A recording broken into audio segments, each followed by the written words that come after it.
दरअसल कुछ दिन पहले कछुआइन अपने चारों अंडों को मिट्टी में दबाकर खाने की तलाश में चली गई थी। कछुआइन के जाते ही इसका एक शरारती बच्चा वहाँ से फरार हो जाता। कछुआइन वापस आकर देखती कि उसका एक बच्चा खो गया है, तो वो चारों तरफ खोद खोद कर अपने बच्चे को ढूंढने लगती है।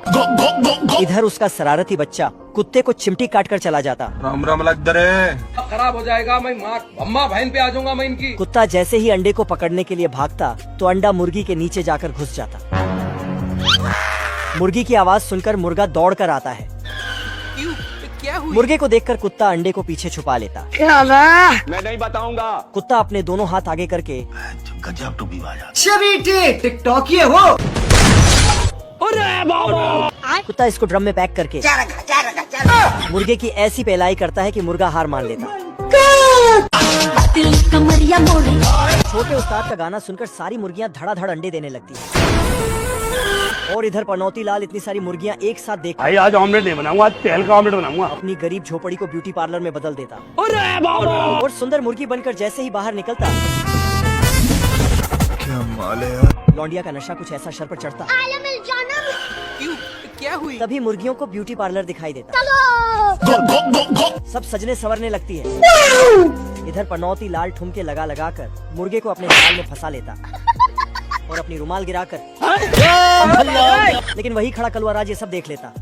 गजब टूपी बाजा। और कलुआ जाकर पनौती लाल को एक धर देता।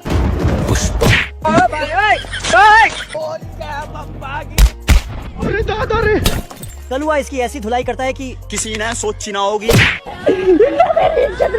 कलुआ राज जाकर सारी मुर्गियों को आजाद कर देता है।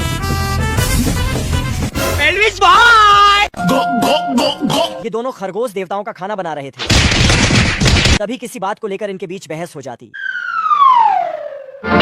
और ये चांद से गिरकर धरती पर पहुंच जाते। दो शिकारी इन्हें मारने के लिए इनके पीछे भागने लगे तो दोनों जादुई ओंखली में घुस जाते। दोनों शिकारी भाई ओंखली के अंदर झांक कर देखते, लेकिन उन्हें खरगोश दिखाई नहीं देता।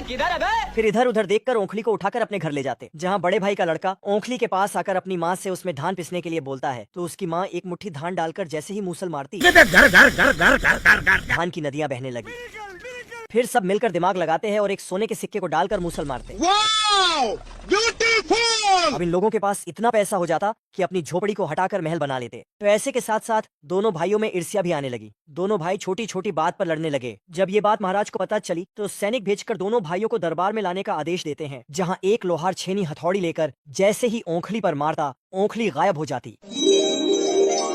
तभी उन्हें अपनी गलती का एहसास होता तो दोनों फिर से मिलकर रहने लगे।